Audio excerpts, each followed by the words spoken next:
Señores responsables del aula universitaria de teología, señoras y señores, señalar la responsabilidad y las tareas de la Iglesia y de la sociedad en punto a reconciliación es el tema asignado para esta tarde. Abordarlo con el rigor debido a la trascendencia del tema y postulado por el contexto universitario en el que se despliega, reclama una exposición que desarrolle siquiera escuetamente 4 capítulos. El primero recogerá el contenido que las ciencias de la paz asignan al concepto de reconciliación. El segundo contemplará este concepto desde la perspectiva cristiana. El tercero identificará la responsabilidad y las tareas de la Iglesia en este punto capital. Y el cuarto señalará el papel que la sociedad y sus representantes han de jugar en el proceso de reconciliación. Este recorrido por 4 pasos requiere una exposición escueta de cada uno de ellos. Cada uno de ellos ocupa un largo capítulo de este libro, La Reconciliación, a quien ha hecho alusión el Padre. Capítulo primero, la reconciliación a la luz de las ciencias. La reconciliación es para los expertos de estas ciencias y especialmente para el profesor John Galton, una autoridad en la materia, la reconciliación es un tema capital. Resume el pensamiento de las ciencias de la paz sobre la reconciliación. Primero, la estructura de la reconciliación. En el guión está indicado todo de tal manera que sea menos difícil la atención. Estructura de la reconciliación. La reconciliación es un proceso en el que las personas o grupos enfrentados, bien sean ofensivos o bien defensivos, renuncian definitiva y visiblemente a perdurar en una relación destructiva, y se comprometen firme e irreversiblemente a entablar una relación constructiva, encaminada a reparar el pasado, a establecer un presente pacífico y a garantizar un futuro de paz y de colaboración al bien común. Solamente desligar esta cuasi definición daría para una conferencia. Hay 2 términos que son claves en esta cuasi definición de la reconciliación: la relación destructiva y la relación constructiva. ¿Qué es una relación destructiva? Una relación destructiva es aquella que está inspirada en estas condiciones. Primera condición: la causa que yo defiendo tiene un valor absoluto, y este valor absoluto me autoriza a usar cualquier medio para conquistarla o para defenderla. Segunda convicción de una relación destructiva: quien se enfrenta a mi causa es enemigo y solo enemigo. Para mí no tiene ni dignidad, ni familia, ni historia, ni proyectos. Olvido que es una persona humana. Y tercera convicción de toda relación destructiva: toda la culpa de que estemos enfrentados la tiene mi enemigo. Yo soy inocente. ¿Y qué es, por contraste, una relación constructiva? Pues una relación constructiva es aquella que no solo rechaza los 3 rasgos de la relación destructiva que acabamos de señalar, sino que además está inspirada en estas otras 3 convicciones y opciones. Primero, reparar las injusticias cometidas en el pasado valorándolas a la luz de la ética. Segundo, establecer un presente pacífico adoptando una decisión firme de no volver a incidir en ellas nunca jamás, never again. Y tercera, adoptar ya desde el presente las garantías para que los fallos del pasado no vuelvan a repetirse en el futuro. Pero además de estructura, la reconciliación tiene un fundamento ético. ¿Y cuál es este fundamento ético? Puede formularse así: ninguna causa, ningún objetivo, por nobles, necesarios y útiles que sean, pueden anteponerse al núcleo esencial de los derechos humanos intangibles y puede conculcarlos. La vida, la dignidad de la persona, su conciencia moral, etc., no pueden violarse por causa alguna. Asesinar, mutilar, secuestrar, amenazar de muerte, torturar, no tienen justificación moral en ninguna circunstancia. Este es el fundamento ético que las ciencias de la paz ven en el fondo de su pensamiento.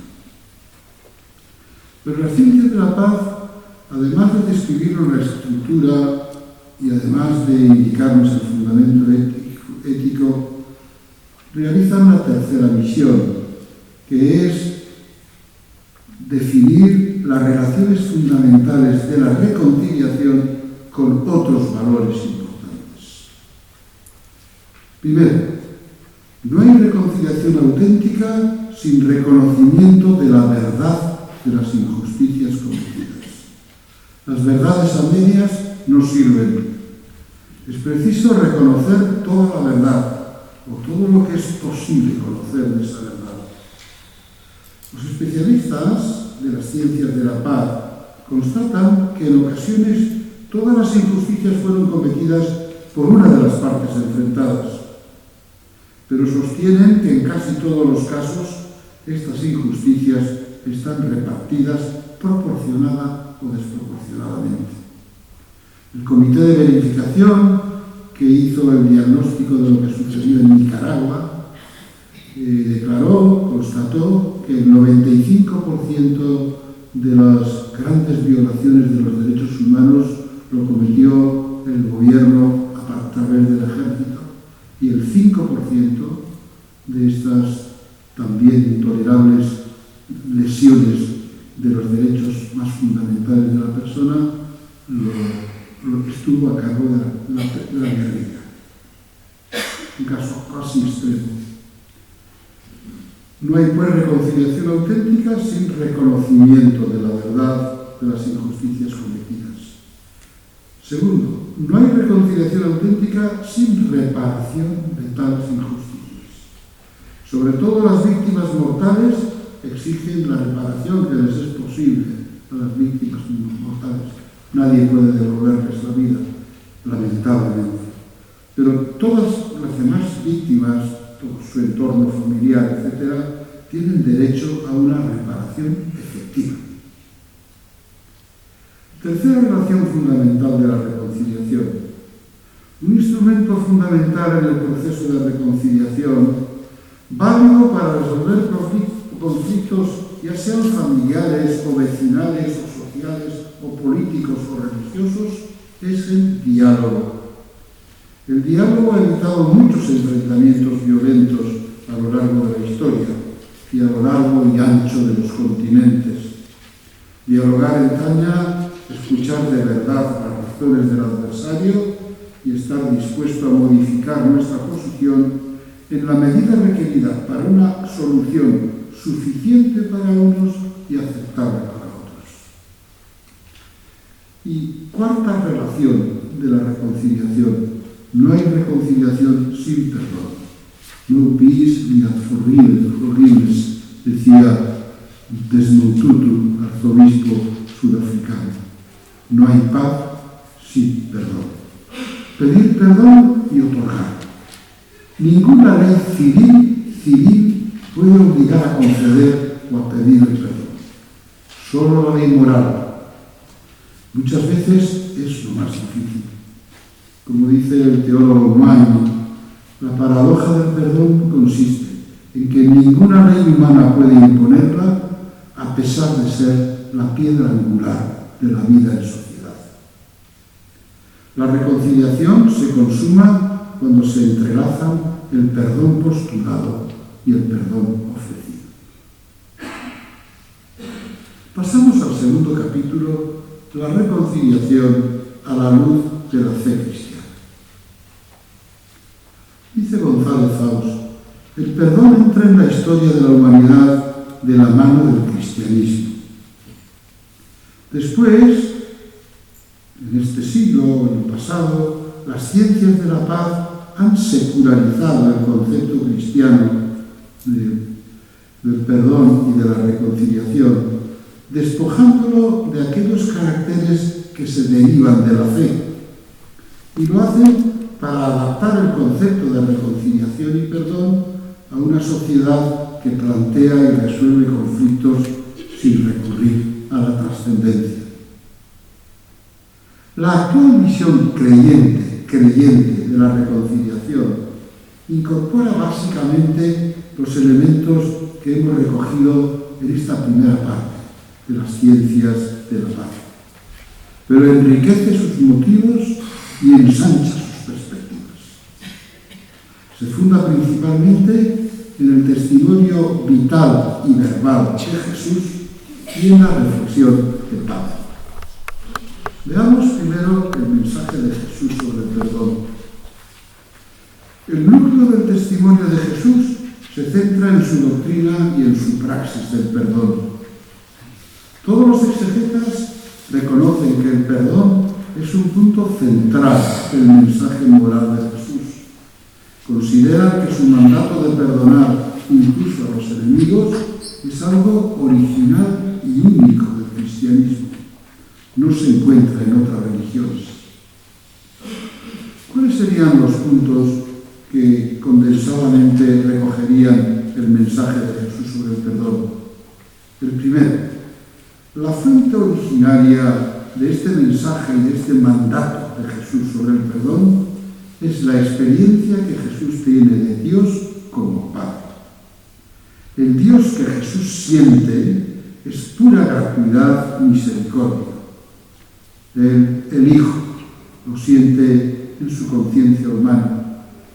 Enriquecido por esta experiencia, Jesús se dedica a reflejar esta imagen de Dios Padre en su conducta con los marginados y pecadores ante un pueblo como el judío que tiene otra imagen más dura y más justiciera de Dios. Primero, pues, el origen del perdón está en la experiencia que Jesús tiene de lo que es la misericordia infinita de Dios su Padre. Segundo elemento del mensaje de Jesús.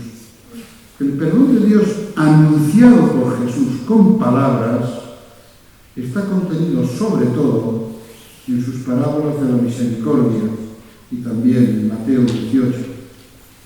La acogida incondicional, la búsqueda del extraviado, la alegría del encuentro son algunos de los rasgos de este mensaje del perdón de Jesús. Tercer elemento. Jesús no solo predica el perdón, lo practica. El amigo de publicanos come con pecadores, acoge a prostitutas. Son gestos provocadores en aquella sociedad excluyente. Con este proceder escandaliza a fariseos y maestros de la ley. Les contesta, no necesitan médicos los sanos, sino los enfermos. No he venido a llamar a los justos, sino a los pecadores. Es significativo que el relato del perdón de Jesús a la adúltera fue un bloque errático que tardó mucho en ser incorporado al Evangelio. Al final fue incorporado al Evangelio de Juan, capítulo 8, versículos 1 al 11. ¿Por qué?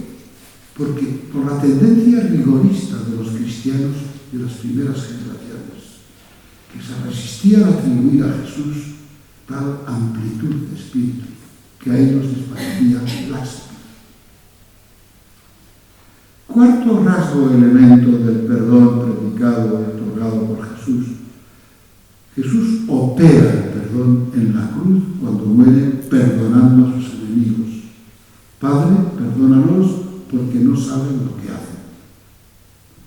Dice la teóloga Elizondo: Jesús anula la maldición que pesaba sobre la humanidad, agravio por agravio, insulto por insulto, crimen por crimen. La sangre de Cristo limpia definitivamente nuestro veneno interior que nos exige responder al pecado con otro pecado. En Cristo se rompe definitivamente este círculo vicioso. Hasta aquí la doctora Elizondo. Un quinto rasgo: el perdón exigido por Jesús a los suyos lleva consigo estas tres características adicionales. Primero, Jesús exige taxativamente a los suyos perdonar 70 veces 7. Se muestra duro con el siervo perdonado que no perdona a su consiervo. Aborrece que se contamine la oración y el culto con la discordia. Y dice: cuando oréis, perdonad si algo tenéis contra alguno, para que también vuestro Padre Celestial os perdone vuestras culpas. El perdón divino y el humano están pues relacionados. En Marcos, el perdón humano es una buena disposición para obtener el perdón de Dios. En Mateo, es una condición para que Dios perdone. En Lucas, se da por supuesto que si pedimos perdón a Dios es porque hemos perdonado nosotros o estamos dispuestos a perdonar. Y Pablo, por su lado, presenta el perdón mutuo como consecuencia del perdón de Dios. Dice: el Señor os ha perdonado, haced vosotros lo mismo. Buena disposición, condición, causa, consecuencia. Segundo elemento añadido por este perdón exigido por Jesús a los suyos: Jesús manda también pedir perdón. Los textos no son muy numerosos. El más explícito lo encontramos en Mateo capítulo 5, versículos 23 y 24, dentro del Sermón de la Montaña.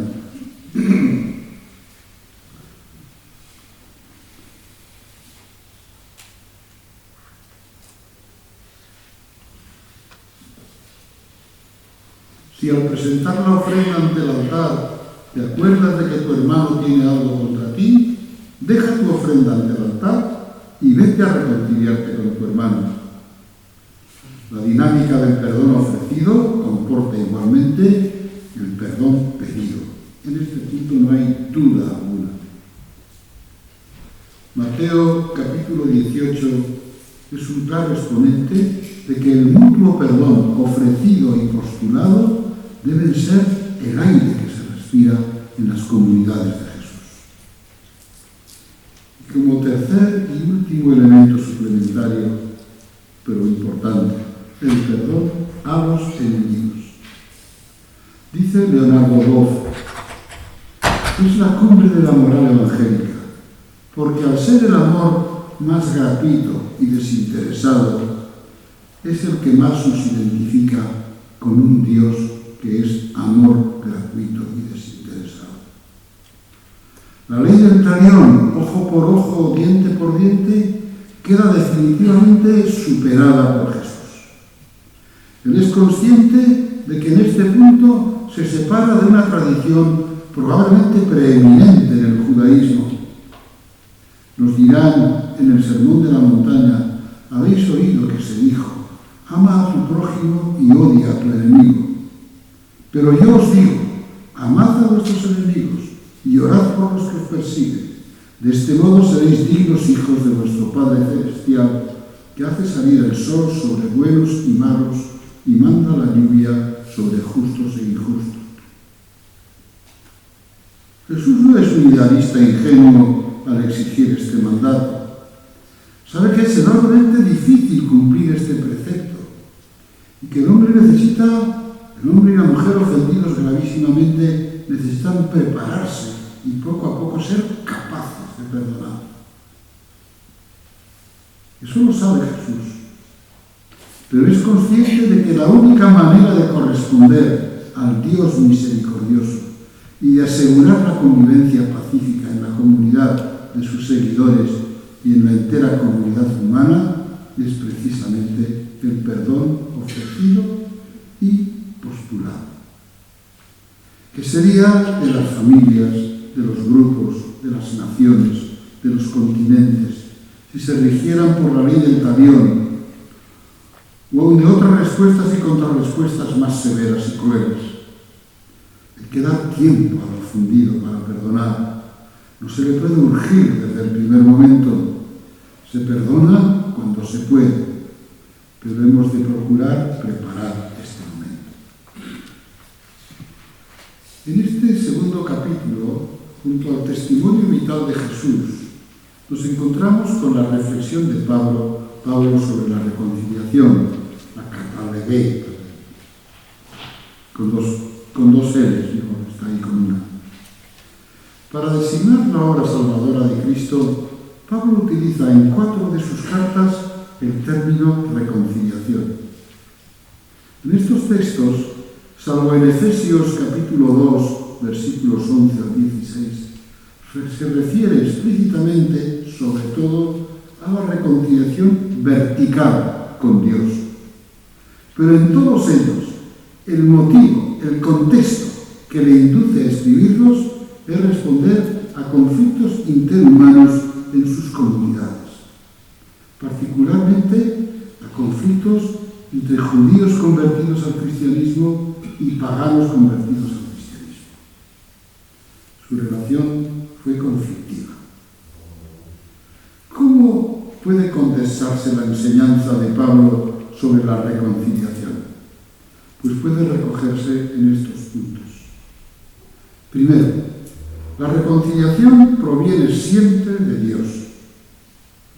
No somos nosotros quienes tomamos la iniciativa de reconciliarnos con Él. Él es quien la toma siempre. Cuando nosotros tomamos la decisión, antes Él la ha tomado dentro de nosotros. Dios nos reconcilió consigo. Rara vez Pablo dice que nosotros nos reconciliamos con Dios, porque pone la iniciativa en Dios. Así nos dice, Dios nos reconcilió consigo en 2 Corintios, capítulo 5, versículos 18 al 20.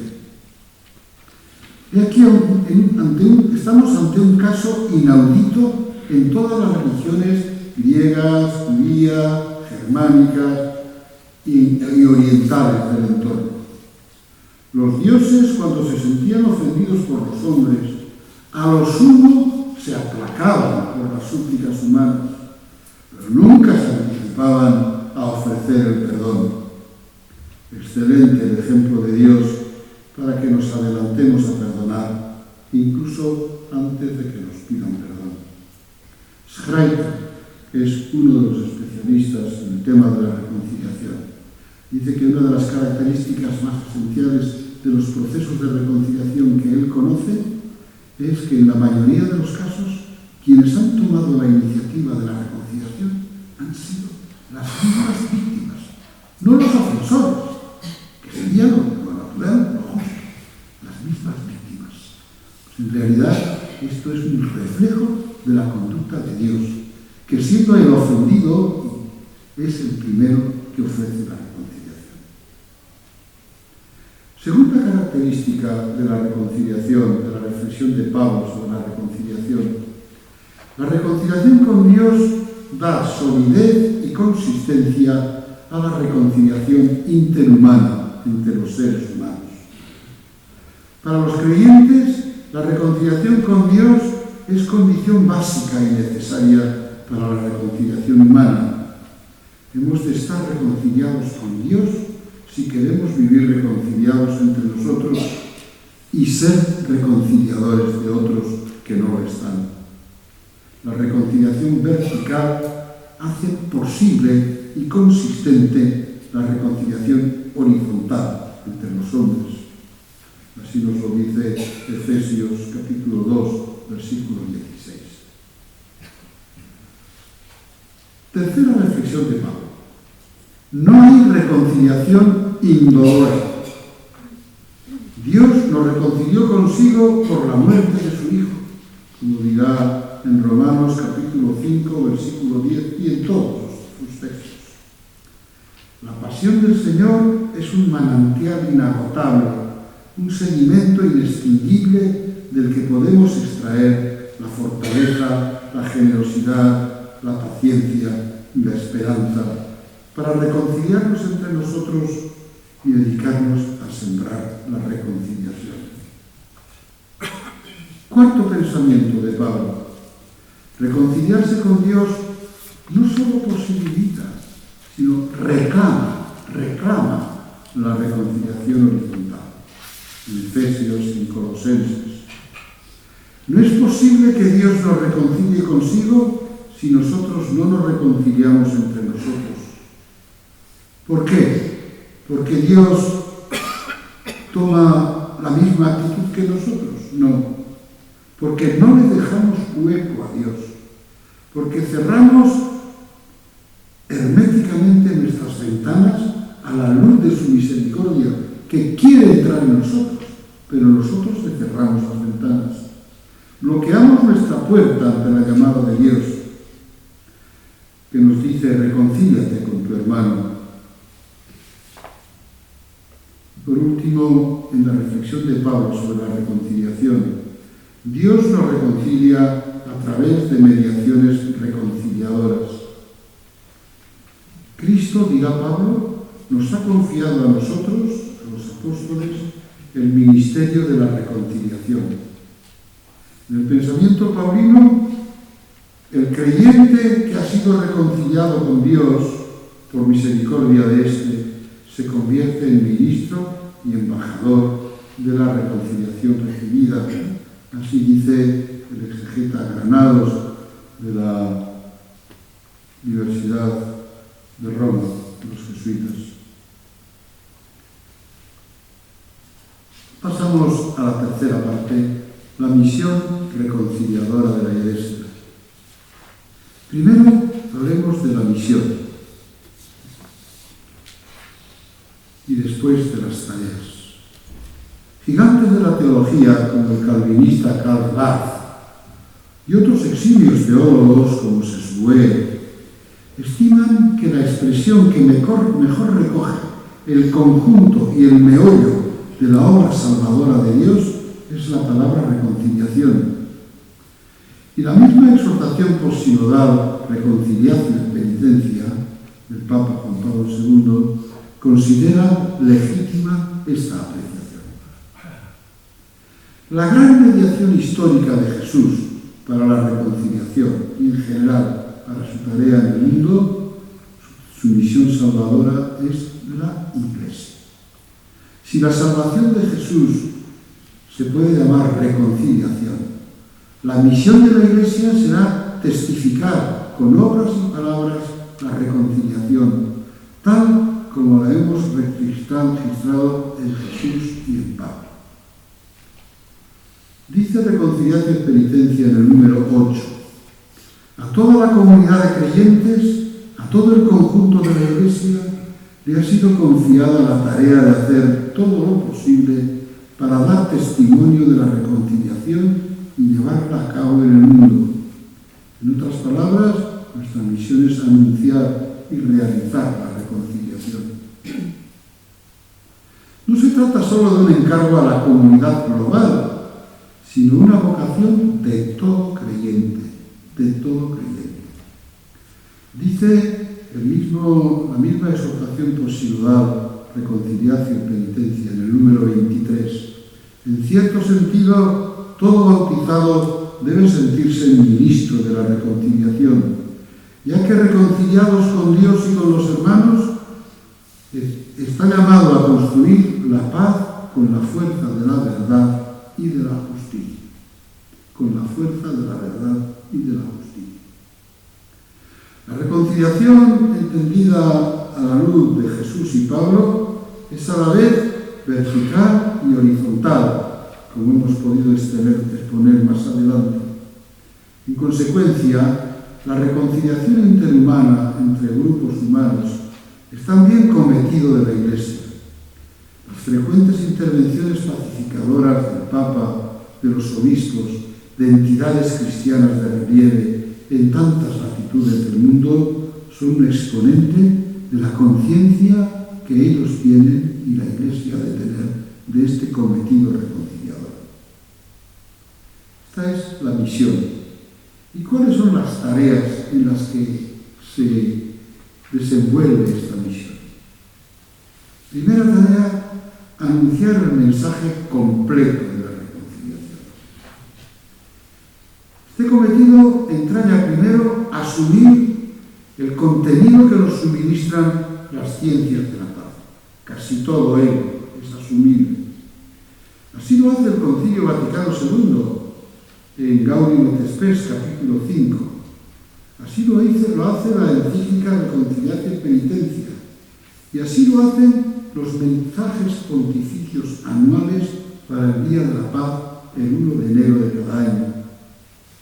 Muchas conferencias episcopales han elaborado escritos que pretenden iluminar con estos criterios los conflictos de sus demarcaciones. Y veremos cómo coincide este mensaje de magisterio eclesial con el mensaje de las ciencias humanas. Por ejemplo, el magisterio eclesial asume la exigencia de la verdad entera como requisito para la reconciliación. Juan Pablo II escribió: la reconciliación, lejos de excluir la búsqueda de la verdad, la exige. El mal hecho debe ser conocido y, en lo posible, reparado. Y afirmaciones semejantes son incontables en el magisterio. Lo mismo, los textos del magisterio aludidos reconocen igualmente lo que ya nos decían las ciencias de la paz, la necesidad del cumplimiento de la justicia. En el escrito anual del año 2002 dice el Papa: la verdadera paz es fruto de la justicia, virtud moral y garantía legal que vela por el pleno respeto de los derechos. Y acababa: no hay verdad sin justicia, no hay justicia sin perdón. Mayor es aún la insistencia del mensaje eclesial sobre el perdón como requisito de una auténtica reconciliación.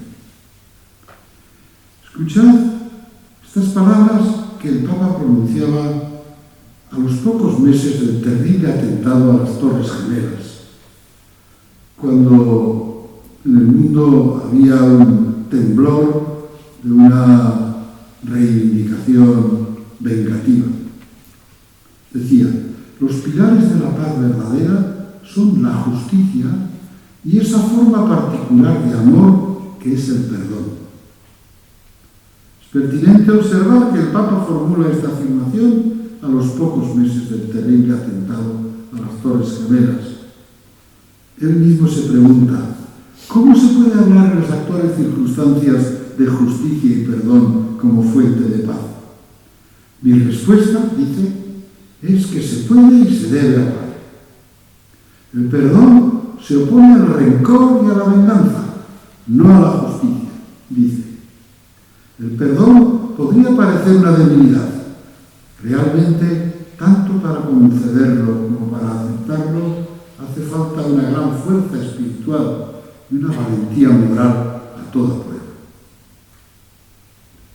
Recoge también el pensamiento cristiano sobre la reconciliación lo que las ciencias humanas dicen acerca del diálogo. El diálogo, herramienta altamente valorada por las ciencias de la paz, es objeto de un tratamiento monográfico en el mensaje anual del año 2005, titulado El diálogo por la paz, una urgencia de nuestro tiempo. Quienes tengan ocasión de leerlo podrán comprobar que es difícil encontrar en la literatura cívica una exposición tan densa, tan concisa y tan completa de las virtualidades del diálogo, de sus falsificaciones y de las condiciones requeridas. En el jubileo del año 2000 decía el Papa a los políticos de todo el mundo: el diálogo se manifiesta siempre como instrumento insustituible de toda confrontación constructiva, tanto en las relaciones internas de los estados como en las relaciones internacionales. Notemos el acento de estas palabras, siempre insustituible en toda confrontación. Y el año 2013 el Papa Francisco afirmaba: cuando los líderes de los diferentes sectores me piden un consejo, mi respuesta es siempre la misma: diálogo, diálogo, diálogo. Pero el mensaje cristiano sobre la reconciliación no solo asume, sino que desborda el pensamiento de las ciencias de la paz, como hemos visto en la segunda parte. El testimonio vital y verbal de Jesús y el carácter categórico de la obligación cristiana de perdonar y pedir perdón deben ser resaltados incluso en las relaciones intraeclesiales. Dentro de la Iglesia hay conflictos, algunos visibles hoy en nuestros días. Las reflexiones de Pablo han de ser anunciadas e interiorizadas una a una para que podamos prolongar en la sociedad la reconciliación del gran reconciliador, Jesús. Hay situaciones en las que todavía no es humanamente posible realizar la reconciliación, pero sí es tiempo de prepararla, hablando de ella y exponiéndola en toda su grandeza. Mientras hay una rotura muy grande de los derechos humanos intangibles de la persona, no cabe todavía realizar la reconciliación, pero hay que hablar de ella y la Iglesia tiene que insistir, hay que preparar. De la misma manera que la primera capa de nieve en contacto con la tierra no cuaja, pero humidifica la tierra para que la segunda capa cuaje. Tenemos que preparar la reconciliación antes de que esta sea posible. Segunda característica, o segundo elemento, segunda tarea: ser una comunidad reconciliada. La vocación de la comunidad cristiana consiste en ser señal e instrumento de la unión íntima con Dios y de la unidad de todo el género humano, como nos dice el Vaticano II en el Lumen Gentium número 1, es decir, señal e instrumento de la reconciliación.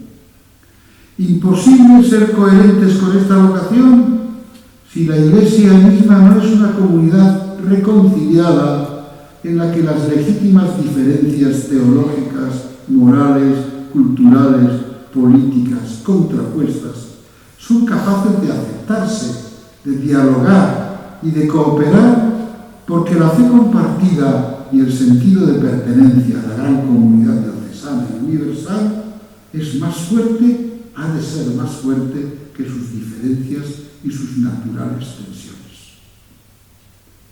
La historia de la Iglesia muestra que esta unidad es una unidad en la diversidad. Es decir, esta reconciliación ha sido siempre costosa y muchas veces deficitaria. El momento presente no es menos deficitario en la Iglesia. Es visible un sentido de pertenencia a la Iglesia, pero son demasiados los enfrentamientos, las exclusiones mutuas y la incomunicación entre muchos grupos, que a lo sumo se comunican a través de titulares de prensa. Así lo reconoce la encíclica Reconciliatio et Penitentia. Es muy sincera cuando al principio de ella nos habla de los conflictos internos de la Iglesia. La misma figura, la doctrina y la actuación del Santo Padre es no solo criticada, sino puesta en cuestión por una minoría no tan exigua. Trabajar la comunión por encima de las diversidades y testificarla de tal manera que sea visible, que en la Iglesia se afrontan, se gestionan y se resuelven los conflictos internos de otra manera, es un aprendizaje en el que hemos de trabajar cada día. Tercera tarea de la misión reconciliadora de la Iglesia: reconocer las faltas y pecados eclesiales. Reconocer incluso ante la sociedad nuestras faltas y pecados. La Iglesia es comunidad de pecadores perdonados o pecadores que piden perdón a Dios y a los El pecado de la Iglesia grande, universal, mediana, la diócesis, o pequeña, la parroquia o la comunidad religiosa, no es la debilidad y la fragilidad. Ese no es el pecado, sino la resistencia a reconocerlo. Tenemos en estos últimos tiempos pruebas palpables. A una Iglesia reconciliadora no se le cae ningún anillo cuando pide perdón por sus propios conflictos y enemistades no resueltas, ni por sus excesos pasados o presentes, al inmiscuirse en los conflictos sociales en vez de temperarlos, ni por sus omisiones cuando tenía que haber intervenido para reconciliar. Juan Pablo II, Benedicto XVI y Francisco nos han dado en este punto cumplido ejemplo. La Iglesia polaca pidió perdón por su inhibición ante la persecución de los nazis a la comunidad judía. Y algunas iglesias sudafricanas tuvieron el gesto humilde de expresar su arrepentimiento ante la población negra por la opresión blanca, cuyos derechos inviolables deberían haber defendido. Tercera tarea de la misión reconciliadora de la Iglesia, o cuarta tarea: en todo tipo de discordia, sanar las heridas. En todo tipo de discordias, incluso familiares, quedan con mucha frecuencia heridas. El caso extremo, desgarrador, es el de las víctimas mortales, que son su rostro más terrible. Una reconciliación que no reconozca, que no repare, que no ayude a las víctimas, está viciada de raíz. Pero las víctimas y otras personas humanas que han salido malparadas de mil confrontaciones humanas necesitan sanación de sus heridas. Contribuir a esta sanación con la presencia frecuente, junto a ellos, con la escucha paciente y empática, con la palabra afectuosa y sugerente, es tarea eminentemente cristiana, eclesial, reconciliadora. Para esto es bueno estar cerca de las víctimas. Las víctimas pueden verse a distancia y bien lamentarlas y condenar el que existan, pero mientras yo no sienta el dolor de la víctima, no estoy bien preparado para realmente poder realizar esta tarea de sanar sus heridas. Acabo de leer en estos días una comunicación larga de Carmen, me parece que fue Hernández, de un esposa de un concejal de Durango. Es una verdadera maravilla. Y también los comentarios que suscita en un número de Cristianismo y Justicia. Quinta manera, o quinta tarea: extraer de la liturgia y de otros gestos y símbolos eclesiales el potencial reconciliador que encierra. El ser humano, como decía Paul Ricoeur, es un animal simbólico. Da que pensar, dona pensar, decía. El símbolo dice más de lo que somos capaces de expresar con palabras y conceptos. Un Willy Brandt, arrodillado en el solar de un campo de concentración nazi, dice y remueve más que 1000 palabras. Pues bien, la liturgia de la Iglesia es una cantera excelente de gestos reconciliadores. Todos los sacramentos lo son.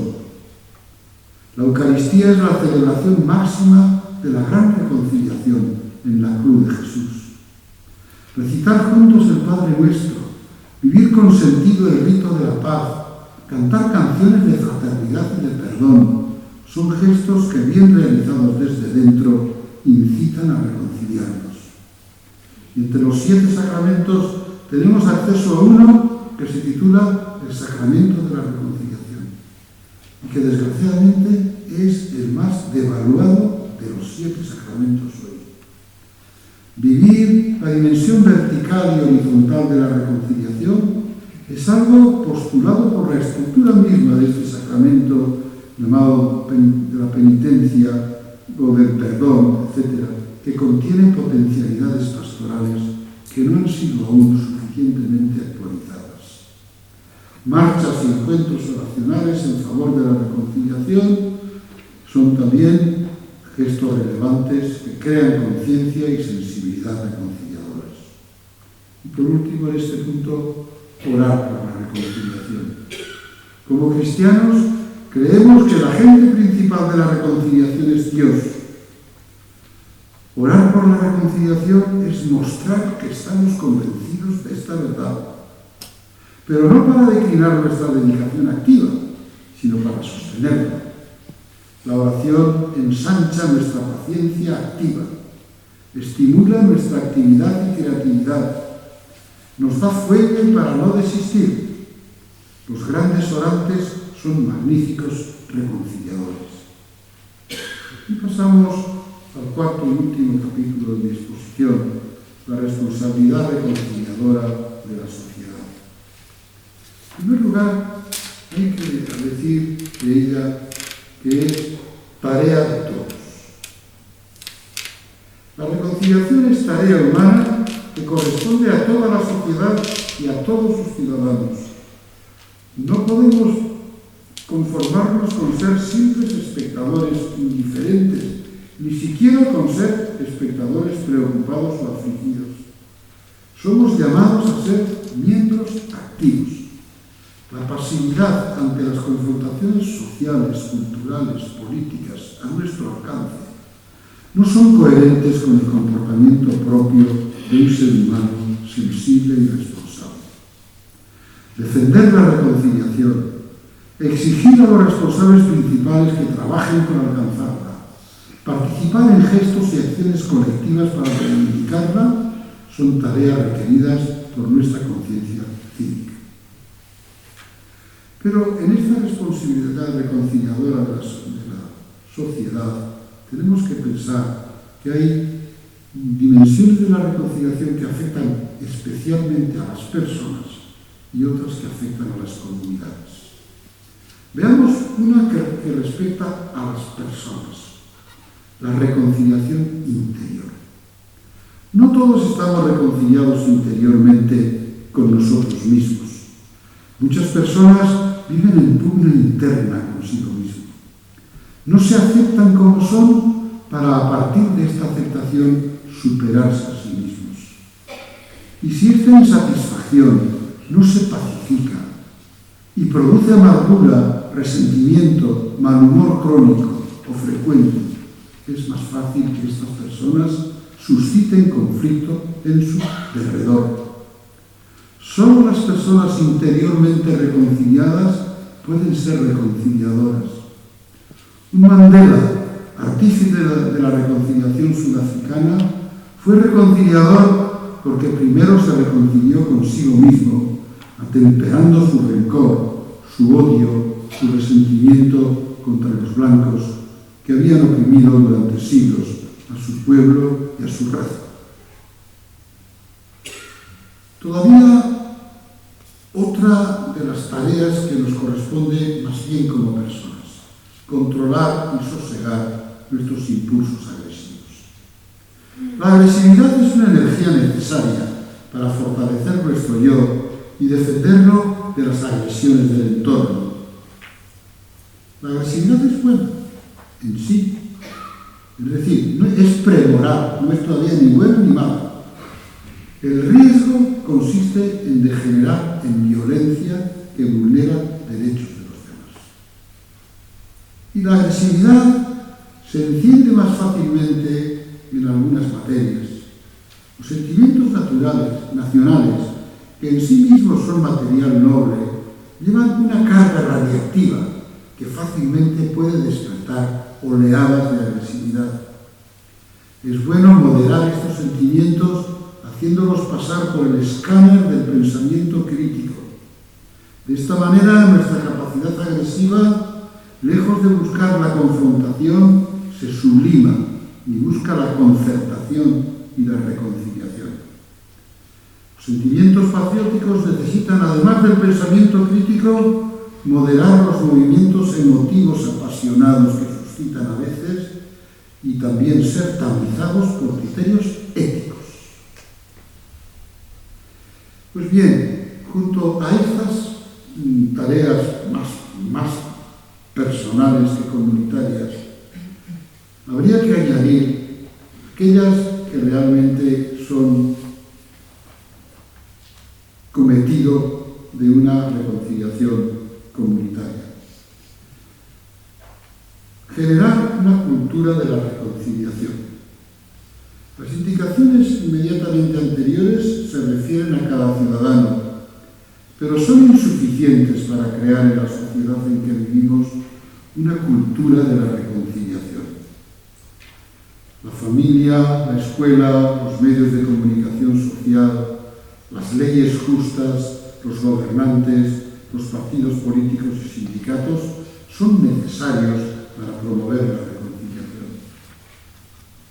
En primer lugar, en la familia y en la escuela.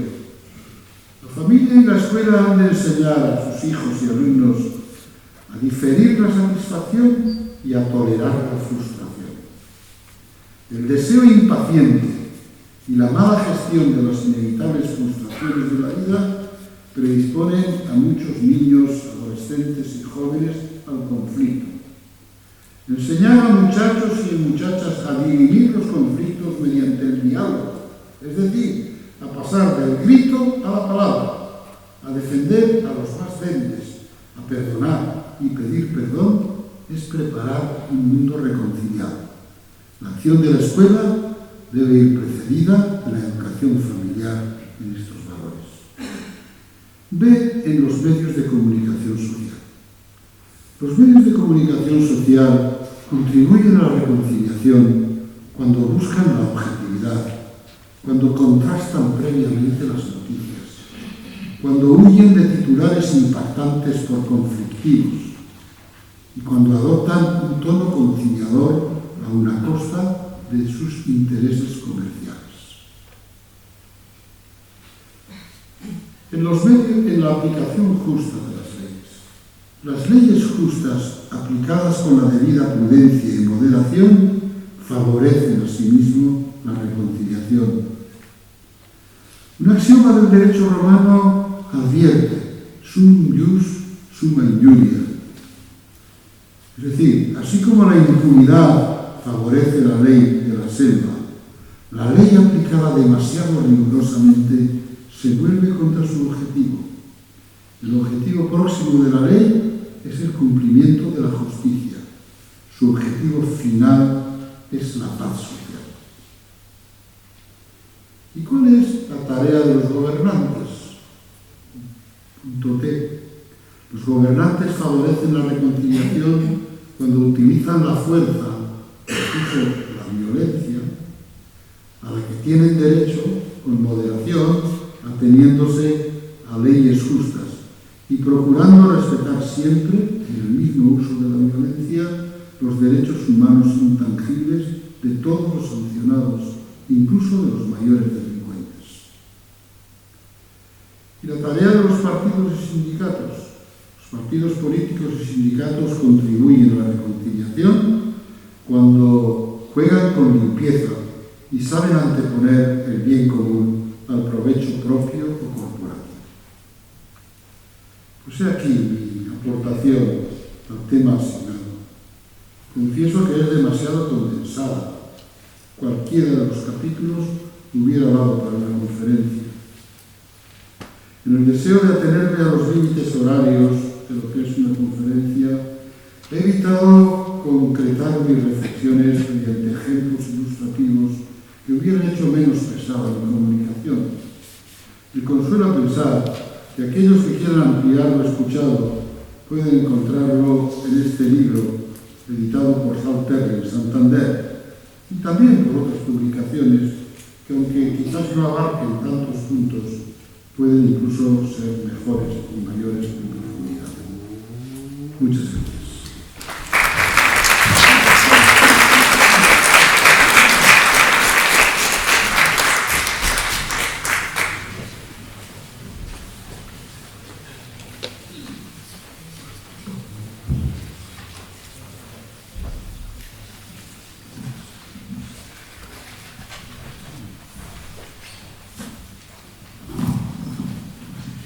Como don Juan María ha sido muy puntual, nos deja un tiempo si queremos hacerle alguna pregunta, insistir más sobre alguno de los puntos que ha tratado o poner algunos de los ejemplos que nosotros tenemos en mente y que nos puede ilustrar él.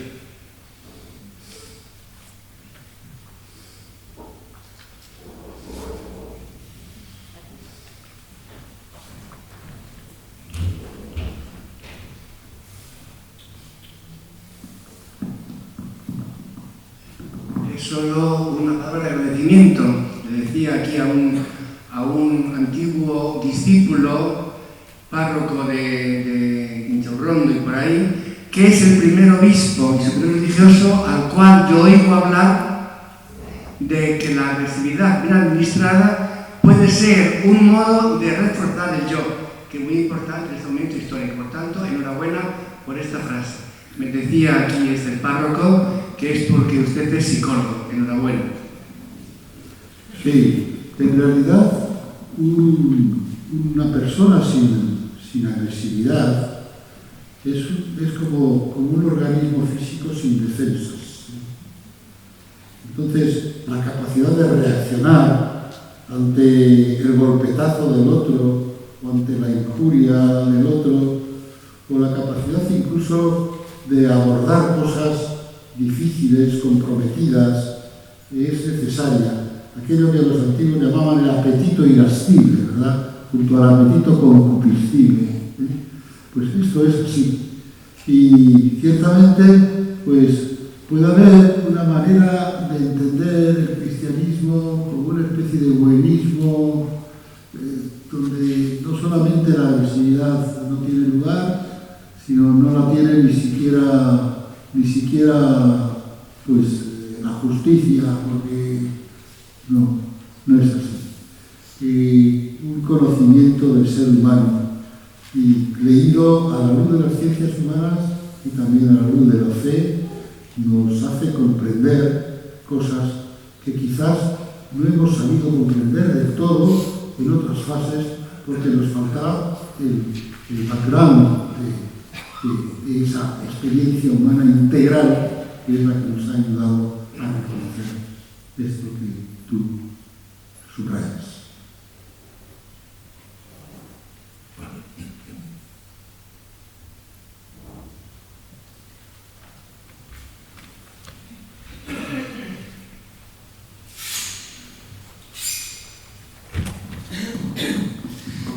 Don Juan María, soy párroco de 7 pueblos y una de las cosas que más difíciles encuentro a la hora de acompañar en este ministerio también de la reconciliación a la gente es tantas veces el que hablaba de la reconciliación con uno mismo y demás, pero también yo creo que a veces debe producirse una reconciliación con Dios, porque tienen una imagen de Dios que a veces es un vengador, ¿no? Estará siempre detrás para castigar y demás, ¿no? Y no sé si será preciso a veces reconciliarnos, ¿no?, con esa imagen auténtica de Dios, ¿no?, de ese Padre. Y yo muchas veces, claro, al final pasa lo que pasa, que si uno no ha sido reconciliado, pues es difícil que se reconcilie, ¿no? Y a veces cuando te dices que no puedo perdonar, a veces en la confesión, ¿no?, hay gente que te pregunta, te dice, es que no puedo perdonar a fulanito, a menganito, porque lo que me hizo pues fue terrible, ¿no?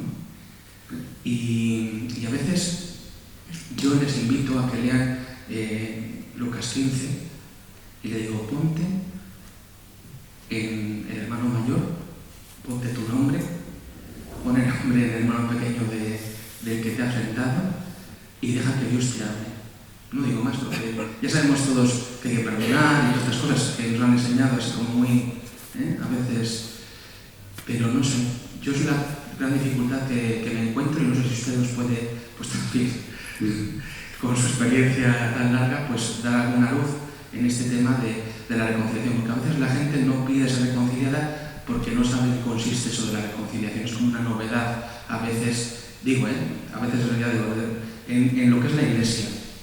Fuera, pero en la iglesia a veces parece que hay cosas que están todavía por estrenar y es algo rarísimo, ¿no? Lo que estoy diciendo, pero esa reconciliación comunitaria entre las personas, a veces se da la paz. ¿Y qué paz se da la gente? Cuando después ni se saludan por la calle, pero en la iglesia se da la paz. No sé, bueno, es igual a lo mejor una intervención así un poco larga, pero bueno. No, únicamente yo voy a recoger dos cosas de las que has dicho, ¿verdad? Es verdad que hay todavía una generación, la mía entre ellas y las anteriores, aunque ya muchas anteriores en este mundo no puede haber, ¿no? Yo tengo 86 años, pero hay una generación a la que se le ha inculcado la imagen de un Dios justiciero, censor, que no se caracteriza. La misericordia era una tercera o cuarta o quinta cualidad y no la esencial y la primera. Y eso ha llegado tan hondo al interior de las personas que ha producido dos efectos. Primer efecto, pues si Dios es así, yo puedo ser perfectamente así.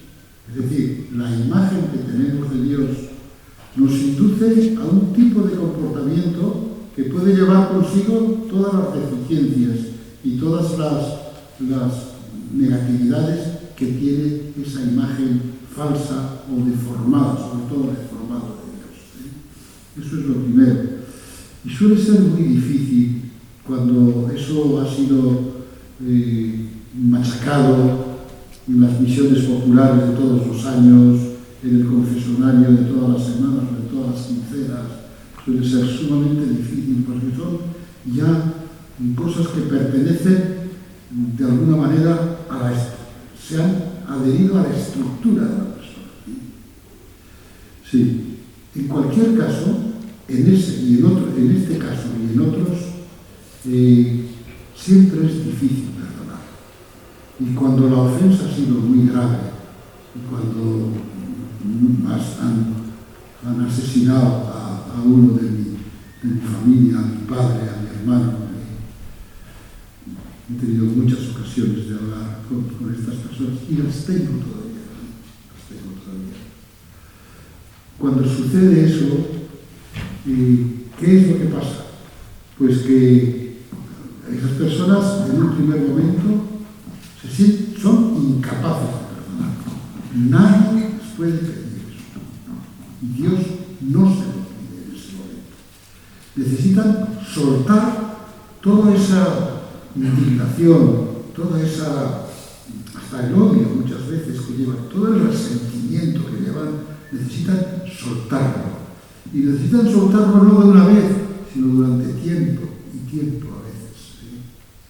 Y en ese momento, los que, pues, con toda la buena voluntad de decir, sí, tienes que perdonar, tienes que olvidar, no hacen más que encabritarlos más en ese primer momento. No hacen más que encabritarlos más. Y porque ciertamente quienes les aconsejan eso no conocen las leyes del duelo.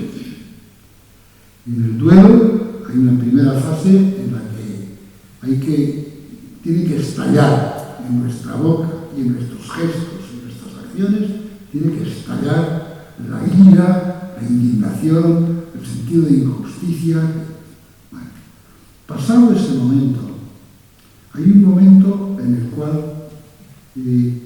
comienza a ser negativo para la misma persona ofendida ese cúmulo de sentimientos.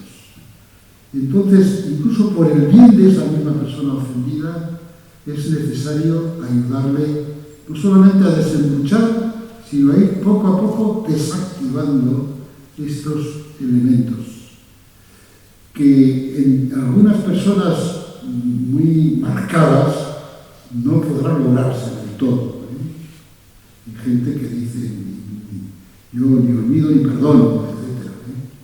Pero ciertamente es saludable para las mismas personas, de alguna manera, con toda la fidelidad a aquellos a los que han perdido, con todo el amor y precisamente por amor a ellos, el hacer que sean no solo víctimas, sino sean más cosas.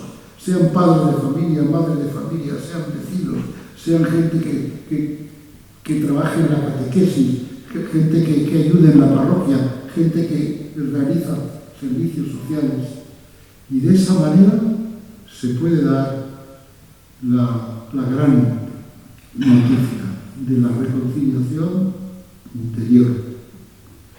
Como os he dicho de pasada, Schreiter, que es uno de los... tiene 2 obras sobre el tema de la reconciliación. No me acuerdo en este momento exactamente de los... pero están en esta misma colección. Sí, Schreiter dice que lo que más le extrañaba a él, las experiencias que ha tenido, es que antes de que el ofensor reconozca su ofensa y se ponga realmente a pensar y a sentir lo que ha hecho, resulta que la víctima que ha sufrido, ella se acerca y le ofrece una ocasión de diálogo y de perdón. Es lo que Dios hace con nosotros, que Él se adelanta siendo inocente. Entonces, siempre, hace poco todavía he recibido por segunda vez en mi casa a uno de los 3 que asesinaron a un primo mío, los 3 de ETA que asesinaron a un primo mío. Y él me contó, lo primero que sentía es que me decían mis compañeros, muy bien, fenómeno, eres un héroe, tal y tal. Cuando me tocó la cárcel, pues empecé a pensar por las noches. Y aquella mujer, y aquellos 4 chavales que tenía, el mayor de 14 años, la mayor de 16, el segundo de 14 años, y aquellos, ¿qué será? Y empezó a no poder dormir. Y entonces lo comunicó a una persona de su confianza. Y bueno, pues durante ese tiempo ha ido haciendo ese trabajo interior de reconocimiento de su propio dolor, de su propio delito o de su propio crimen, ha ido reconociendo, pero ha sentido la necesidad de comunicarlo a una persona cercana, familiarmente cercana a quien había sido asesinado de esta manera. Y yo recuerdo que en la primera entrevista terminó, me dio un abrazo. Yo no sabía medir los segundos que duró aquel abrazo. Yo sé que él sollozó lo que quiso y pudo. Una persona que había llegado al otro, a caer en cuenta, su sentimiento de culpabilidad le había llevado al arrepentimiento. Había pasado del remordimiento al arrepentimiento. Pero muchas veces perdonar es todavía más difícil que esto. Porque ¿qué he hecho yo o qué ha hecho esta persona para que pueda ser? Y en esa dificultad es donde hay que ayudar. Y ayudar con una presencia primero en silencio durante mucho tiempo. Hay que dejarle que suelte, que suelte, que suelte. Y después pocas palabras. Hasta que un día resulta que la persona se encuentra en una situación como para escuchar lo que digo y asumir lo que digo. A veces sucede que, sobre todo si lo hacemos mal, y si decimos tienes que perdonar, entonces lo que te coge es, te toma tirria a ti mismo y te dice, tú también estás contra mí. Entonces, con mucha pausa hay que realizar este trabajo. Perdón por la amplitud de mi respuesta y por la cortedad en cuanto que tú has planteado más cosas, pero por si acaso existe alguna persona que quiere todavía hacer una pregunta.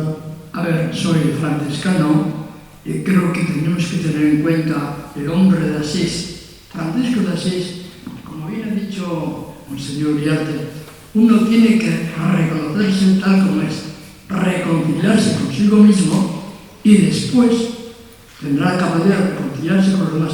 Francisco de Asís se reconcilió consigo mismo, se reconcilió con Dios y desde ahí llamó hermana luna, hermano sol, hermano ladrón, porque estaba reconciliado consigo mismo y con la creación. La nueva creación digo yo ahí.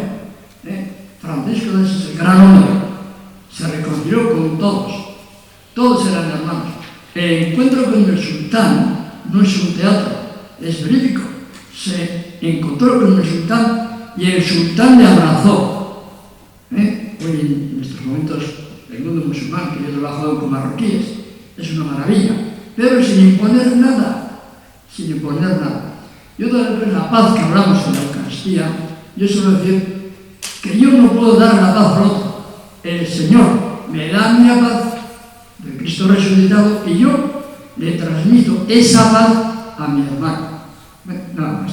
Yo a Monseñor Uriarte le oído mucho de todo este tema, porque estaba en San Sebastián. Solo añadir una cosa que yo he omitido, no porque no me parezca importante, sino pues porque tampoco quería demorar, y es que en la doctrina de San Pablo sobre la reconciliación con el cosmos, con las criaturas, etc., es uno de los elementos al que le llama reconciliación también, como con la reconciliación interhumana, la reconciliación con Dios. Naturalmente San Francisco es un ejemplo pues, de esos que impresionaba hasta el mismo Freud. Freud pues habla de la religión como es normal, como es natural, fatal. Y sin embargo, Freud admiraba a San Francisco, porque San Francisco es una edición del Evangelio en el siglo XII, de las ediciones más cuidadas que han aparecido a lo largo de la historia. Muy bien, pues ya es la hora. Le agradecemos a don Juan María su intervención y os citamos para